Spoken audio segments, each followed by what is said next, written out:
सरस्वते नमः। श्री गुरुभ्यो नमः। जगद्गुरु नरेंद्राचार्य महाराज की जय। सद्गुरु काडसिद्धेश्वर महाराज की जय। संत शिरोमणि गजानन महाराज की जय। आद्य जगद्गुरु रामानंदाचार्य महाराज की जय। सिया वल्लभ रामचंद्र की जय। गुरुर्ब्रह्मा गुरुर्विष्णु गुरुर्देवो महेश्वरा गुरुर्साक्षात् परब्रह्म तस्मै श्री गुरवे नमः। सार्थ श्रीमद दासबोध दशक 8वा समास 6वा दुश्चित निरूपण। श्रीराम श्रोता विनवी वक्तयासी सत्संगाची महिमा कैसी मोक्ष लाभे किता दिवसी हे मज निरूपावे। धरिता साधूची संगती किता दिवसा होते मुक्ती हा निश्चय कृपामूर्ती मज दिनास करावा। मुक्ती लाभे तक्षणी विश्वासता निरूपणी दुच्छितपणे हानी होत असे सुचितपणे दुच्छित मन होते अकस्मात त्यास करावे निवांत कोणी परी। मनाच्या तोडून ओढी श्रवणी बैसावे आवडी सावधपणे घडीने घडी काळ सार्थक करावा। दुच्छितपणे कार्य नासे दुच्छितपणे चिंता वसे दुच्छितपणे स्मरण नसे क्षण एका पाहता। आता मोक्ष आहे कैसा कैसी स्वरूपाची दशा त्याचे प्राप्तीचा भरवसा सत्संगे केवी। पुंडलिक वरदे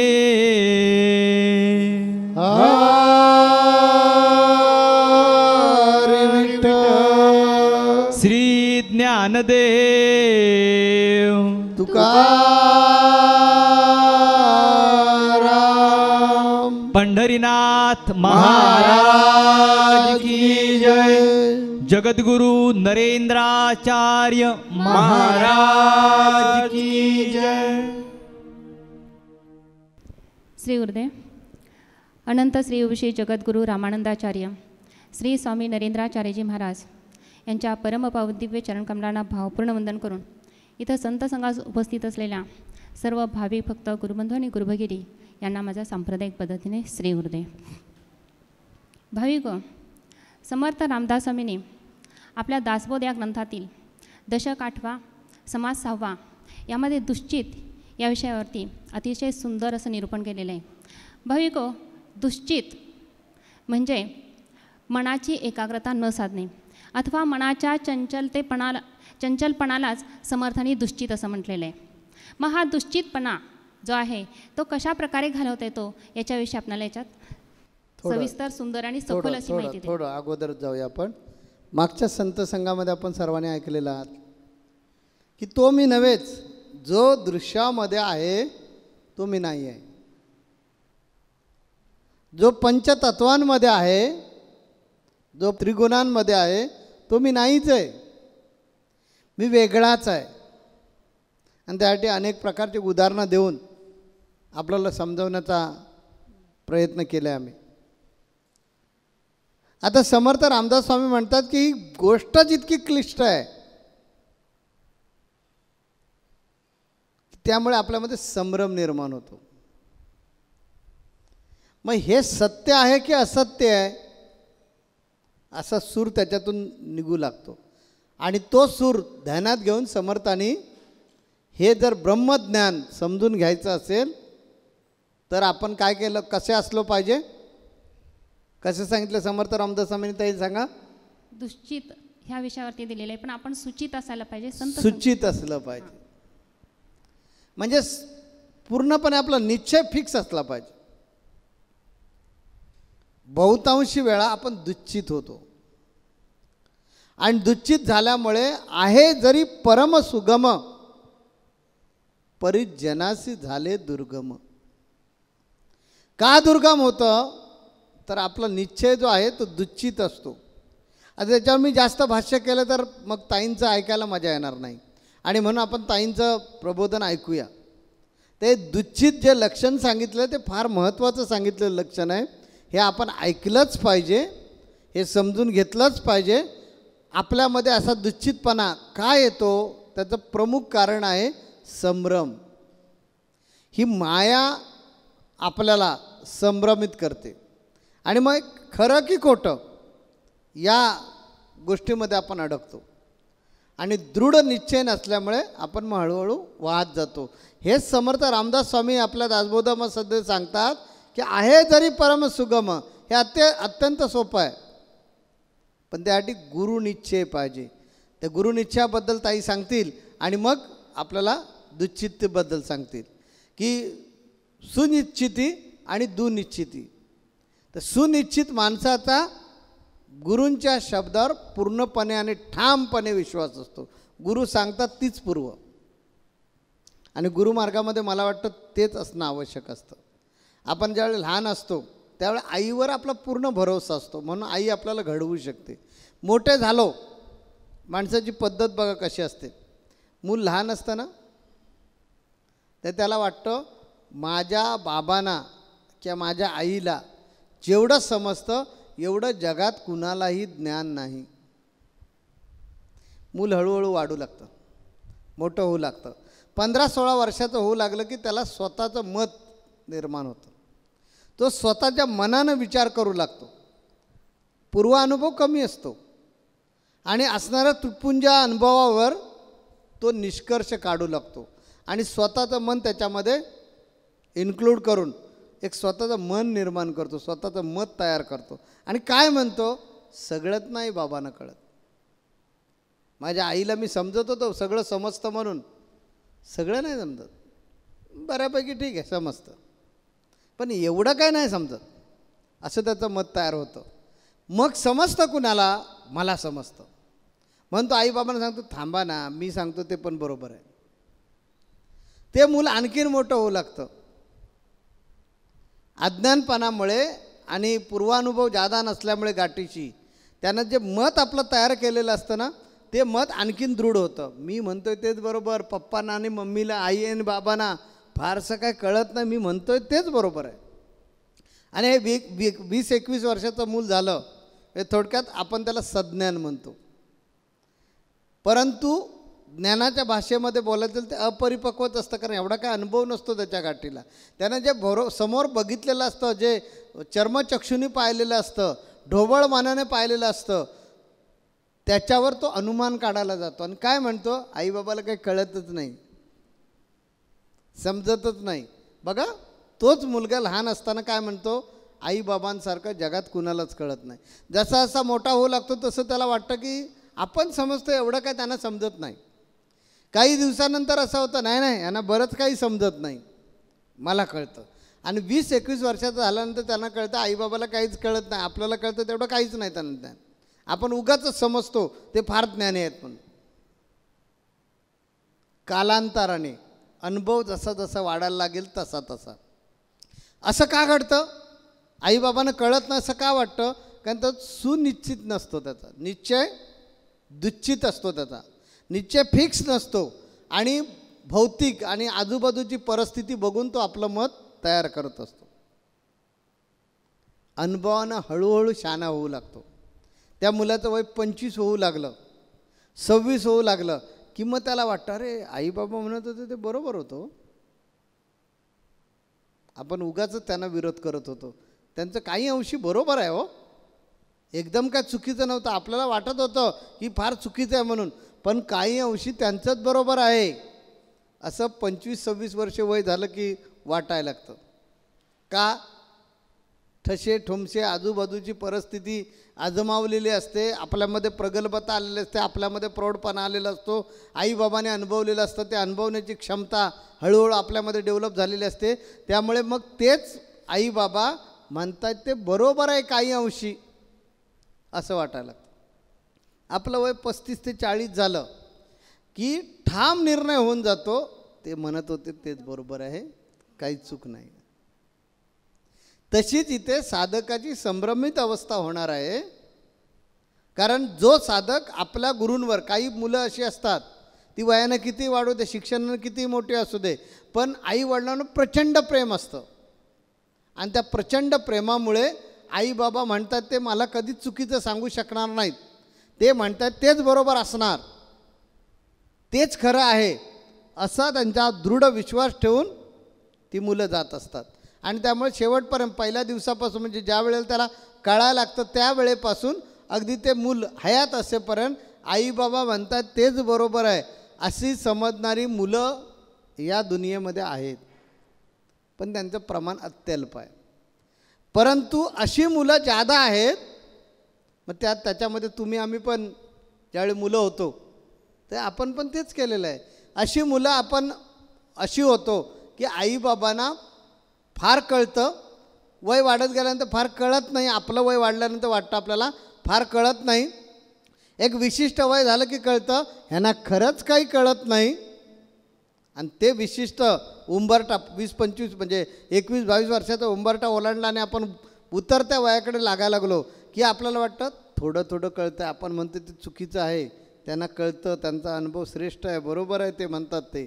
आणि एक 35 ते 40 वय गाठलं की आपला ठाम विश्वास होतो, कारण तोपर्यंत आपण सगळंच अनुभवलेलं असतं आणि आपण म्हणतो ते सांगतात तेच बरोबर आहे. तशीच काही परिस्थिती साधकाच्या आता इथे झाले. आणि म्हणून समर्थाने या 2 गोष्टी सांगितलेल्या आहेत. त्यातली पहिली गोष्ट सांगितली की गुरूंवर ज्यांचा दृढ विश्वास आहे तो शिष्य ह्या हरकती घेत नाही. म्हणजे हरकती म्हणजे शंका कुशंका घेत नाही. गुरूंनी सांगितलं ना की ते तत्व मी नाही आहे, मी वेगळा आहे आणि ही पंचमहाभूतं वेगळे आहेत. ज्या अर्थी गुरूंनी सांगितलं त्या अर्थी बरोबर आहे असा म्हणणारा वर्ग असतो एक. आणि एक संभ्रम निर्माण करणारा वर्ग असतो. तर संभ्रम निर्माण करणारा वर्ग या समासामध्ये समर्थ रामदास स्वामींनी सांगितलं आहे, तो आता आपण या ताईकडून समजून घेऊया. श्री गुरुदेव. तर हा जो दुश्चितपणा आहे हा प्रत्येक साधकाला भेडसावणारा प्रश्न आहे आणि ह्या प्रश्नावरतीच अतिशय मार्मिक सूक्ष्म असं वर्णन या समासामध्ये श्री समर्थांनी केलेलं आहे. भाविक, आता दुश्चितपणा जगद्गुरुश्रींनी आपल्याला अतिशय व्यवस्थितपणानं आणि सरळ साध्या सोप्या भाषेमध्ये सांगितलेलं आहे. तर आता मला वाटतं की आपणा सर्वांना हा दुश्चितपणा म्हणजे नेमकं काय हे समजलेलं आहे. आता हा दुश्चितपणा जर घालवायचा असेल तर नेमकं आपल्याला काय करायला हवं. तर इथे समर्थ सांगतात की दुश्चितपणा जर आपल्याला घालवायचा असेल, मन जर सूचित करायचं असेल तर त्याला संत सहवासामध्ये आणलं पाहिजे. श्री समर्थांनी ह्या दुश्चितपणाची जी लक्षणं सांगितले त्याच्यामध्ये पहिल्यांदा सांगितलं की मनाचा जो निश्चय असतो तो मनाचा निश्चय होत नाही आणि आपल्या मनाची एकाग्रता साधत नाही. चित्त दुश्चित असणं म्हणजे ते अशांत अस्थिर असणं ह्यालाच दुश्चित असं म्हटलेलं आहे. मनाची जर अशांत अवस्था असेल, अस्थिर अवस्था असेल तर आपलं जे चित्त असतं ते कसं एकाग्र होणार. आणि मग ह्या चित्तामध्ये एकाग्र चित्त बनत नाही आणि ह्याच्यामध्ये नाना विषय येत असतात. आणि मग असं हे नाना विषयामध्ये गुंतलेलं जे मन असतं ते नाना शंका कुशंका घेत असतं आणि मग आपल्या कुठल्याच गोष्टीवरती विश्वास राहत नाही. आणि मग विश्वास नसल्याकारणानं आपल्याला वाटतं की हे खरं का ते खरं. आणि मग ह्या अशा प्रकारे ज्या काय आपण नाना शंका कुशंकामध्ये जे गुंतलेलं जे मन असतं त्याला समर्थांनी दुश्चित असं म्हटलं जातं. जसा समुद्र हा वरून आपल्याला शांत दिसत असतो परंतु त्याच्या आतमध्ये सतत काही नाही काही हालचाली चालू असतात, खळबळ चालू असतं. तसंच हे दुश्चित असणाऱ्या व्यक्तीच्या मनामध्ये सतत नाना विषयांचे तरंग उठत असतात आणि त्याच्या डोक्यात हे विचारांचं जे वादळ असतं हे वादळ घोंगावत असतं. आणि अशा ह्या दुश्चित मनाला जर आपणाला शांत करायचं असेल तर ते मात्र सद्गुरूंच्या चरणावरती आणलं पाहिजे. दुश्चित व्यक्ती ही आळशी असते. दुश्चित व्यक्ती हिचा स्वतःवर स्वतःचा विश्वास नसतो. दुश्चित जी व्यक्ती असते त्याला नेहमी तो कन्फ्यूज स्वतः पण होतो आणि दुसऱ्याला पण करतो. ही दुश्चित व्यक्तीची लक्षणं आहेत. दुःचित का निर्माण होतं? कारण त्याच्याकडे असणारं जे ज्ञान असतं अल्प असतं ज्ञान, पण त्याला वाटत असतं आपल्याकडे काहीतरी फार मोठं ज्ञान आहे, मला जेवढं कळतं एवढं जगात कुणालाच कळत नाही. अशा थाटात वागणारी जी व्यक्ती असते ती वेगवेगळ्या प्रकारे आपल्या मनाचेच कांगोरे की आपल्याच मनाचे काही संभ्रम निर्माण करते. अशा व्यक्तीला दुःचित व्यक्ती असं म्हणायचं. वेळ कमी आहे आता आपल्याकडे, म्हणून ताईंना पुढे जाण्याची जास्त घाई झालेली आहे. आता ताईंनी सांगू दे की हे दुःचित मन आपलं गुरूंच्या हवाली केलं तर आपला उद्धार कसा होईल. मी माझ्या अभंगात तेच सांगितले, मंजुळ गोड तुझे नाम सदा मुखी वसावे. आणि त्या अभंगात सांगितलं आहे की सकळ इंद्रिया मन हे वडाळ तेही तुझ्या नादी लागावे. जर ते तुझ्या नादी लागलं म्हणजे सत्संगाला लागलं, ते सत्संगी बनलं तरच आपला उद्धार होणार. आणि तेच मागच्या रविवारी मी तुम्हाला सांगितलं होतं की आपण परत सत्संगाला आलं पाहिजे, कारण आपल्यामध्ये हे अशा प्रकारचे मानसिक भोवरे, मानसिक उथलपाथल चालू राहते आणि मग आपण मूळ जे आहे त्याच्यापासून दूर जातो. म्हणून संत संगतीत का आलं पाहिजे, मोक्ष कधी मिळणार आहे. समर्थ रामदास स्वामींना या दासबोधामध्ये या अध्यायामध्ये विचारलं की मोक्ष कधी मिळेल. साधकाने विचारलं, शिष्याने विचारलं. तो विषय आपण पुढे घेऊन जाऊया. श्री गुरुदेव. तर सुचित कसं बनवतात आहे, तर आपल्याला या संतसंगामध्ये आल्यानंतरच आपलं हे दुश्चित असणारं जे चित्त असतं ते सुचित बनवतात. आता सत्संग म्हणजे काय, तर ज्या ठिकाणी चांगल्या आचार विचारांची देवाणघेवाण केली जाते, परमेश्वराचं गुणगान गायलं जातं, ह्यालाच सत्संग असं म्हटलं जातं. आणि ह्या सत्संगामध्ये आल्यानंतर जे सद्गुरू असतात ते सद्गुरू आपल्याला योग्य असं मार्गदर्शन करत असतात. आणि अशा संतांच्या सत्पुरुषांच्या सहवासात ज्या वेळेला आपण येत असतो त्यावेळेला आपल्या मनाची जी काही संभ्रमावस्था असते, हे जे दुश्चित असतं ते दुश्चित हे सुचित बनत असतं. मग हे संत कोणाला म्हणायचं, संतसंग म्हणजे नेमकं काय, तर आत्मज्ञानी संतांना सहवास त्याला संतसंग असं म्हटलं जातं. अशा ह्या आत्मज्ञानी संत नेमकं कोणाला म्हणायचं, तर ज्यांनी आपलं तन मन धन म्हणजेच आपलं सर्वस्व सद्गुरूंच्या चरणी अर्पण करून परमपदाची प्राप्ती करून घेतलेलं आहे, ज्यांचं मन हे स्वस्वरूपाच्या ठिकाणी स्थिर असून जे नित्य आत्मानंदामध्ये निमग्न आहेत, ज्यांचे आचार विचार आणि उच्चार शुद्ध सात्विक आणि परमपवित्र असून ज्यांना आत्मप्रचित आहे, गुरुप्रचित आहे, विज्ञान प्रचित आहे, अशा महान दिव्यभूतींना संत असं म्हटलं जातं. आता हे जे संत असतात हे संत निर्भय असतात, निरीच्छ असतात, निर्विकारी असतात. निर्विकल्प असून त्यांना सुख दुःख मान अपमान जय पराजय संपत्ती विपत्ती या कुठल्याच द्वंद्व दुःखानं ते कधीही खचून जात नाहीत किंवा विचलित होत नाहीत. मग अशा या संत सहवासामध्ये आल्यानंतर इथं श्रोत्यांनी प्रश्न विचारला आहे की बाबा आम्हाला नेमका मोक्ष केव्हा मिळेल. त्यावेळेला समर्थ सांगतात की लोहो परिसा लागला, थेंबुटा सागरी पडला, गंगे सरिते संगम झाला तत्क्षणी. म्हणजे ज्या वेळेला परिसाचा स्पर्श लोखंडात झाला की तत्क्षणी त्याचं सोन्यामध्ये रूपांतर होत असं. त्याचप्रमाणे पाण्याचा थेंब हा ज्या वेळेला सागरामध्ये पडतो त्यावेळेला तो सागरमय होत असतो. आणि त्याचप्रमाणे संतांच्या सहवासात आल्यानंतर त्यांच्यावरती आपण ज्या वेळेला पूर्ण विश्वास ठेवतो, ज्या वेळेला आपण पूर्ण शरणागती येतो, त्यावेळेला आपल्याला काय होतं तर तत्काळ मोक्ष पावत असतो. आणि म्हणूनच म्हटलं जातं की आपणासारखे करती तत्काळ नाही काळ वेळ तया लागे. म्हणजे तत्काळ त्या क्षणाला आपल्याला मोक्ष प्राप्ती होत असते. परंतु केव्हा, तर आपल्या ज्या वेळेला सद्गुरूंवरती संतांच्या शब्दावरती ठाम विश्वास असेल, दृढ निश्चय असेल, त्याच वेळेला ही गोष्ट होत असते. भाविको, जर समता कुठे असेल तर जगात समता फक्त संतांजवळच असते. आपण भोगत असलेला जो ब्रह्मानंद असतो तो ब्रह्मानंद ते मुक्त हस्तानं उधळत असतात, परंतु ते घेण्याची आणि घेऊन पचवण्याची जी मनाची तयारी लागते ती बऱ्याच साधकाजवळ नसते. आणि म्हणून आता काय बोललं, समता. ही समता म्हणजे सध्या तुम्ही बाजारामध्ये किंवा व्यवहारामध्ये जो शब्द ऐकता, समता समता समता समता, तर तोच अर्थ इथं अभिप्रेत आहे. संतांकडे कधी भेदाभेद नसतो. हा माझा शिष्य गरीब आहे, हा माझा शिष्य श्रीमंत आहे, हा सुंदर आहे, हा कुरूप आहे, असं कधीच त्यांच्या संतांकडे नसतं. म्हणून तर त्यांना संत, संत या शब्दाचं सगळं आहे. संत बघा तुम्हाला काय काय अर्थ त्याचे अभिप्रेत होतात. ते संत जे जे मनामध्ये तुमचे आता विचार सकारात्मक आलेले आहेत, संत म्हणजे शांत, संत म्हणजे समान, संत म्हणजे महान, संत म्हणजे सगळ्याच्या पलीकडे गेला आहे, मोह माया यांच्या सर्व त्रिगुणांच्या पलीकडे गेला आहे. संत म्हणजे ज्यानं परब्रह्म ओळखलं आहे. संतांचे अनेक अर्थ सांगता येतील. तर संत दोन्ही बाह्या म्हणजे दोन्ही बाहू पसरून उभा आहे. कुणी आलिंगन द्यायचं हे ज्यानं ठरवायचं आहे.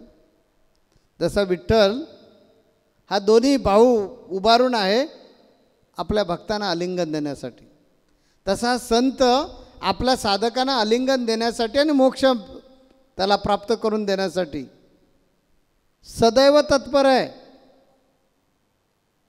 सदैव म्हणजे असा कधीही नाही वेळ त्याच्यासाठी, म्हणजे वेळ नाही आहे की बाबा ह्या वेळामध्ये तो नाही भेटणार. रात्रीचे 24 तास, दिवस आणि रात्रीचे 24 तासापैकी कधीही तुम्ही मोक्षाला जर अपेक्षित असाल, तुम्हाला मोक्ष अपेक्षित असेल तर तशा प्रकारचे प्रयत्न करा. त्याचं कामच आहे आपणासारखे करती तात्काळ, नाही काळ वेळेत यायला लागेल. या संदर्भातला साधकाचा प्रश्न आहे.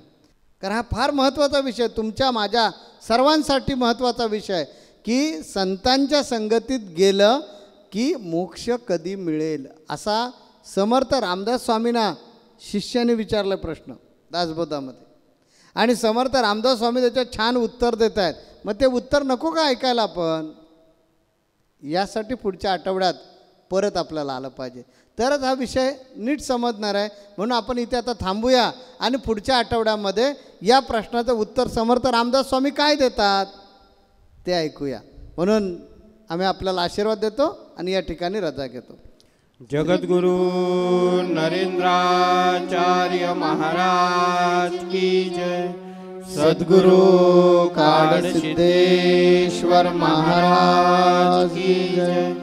संत शिरोमणी गजानन महाराज की जय. आद्य जगद्गुरु रामानंदाचार्य महाराज की जय. सिया वल्लभ रामचंद्र की जय.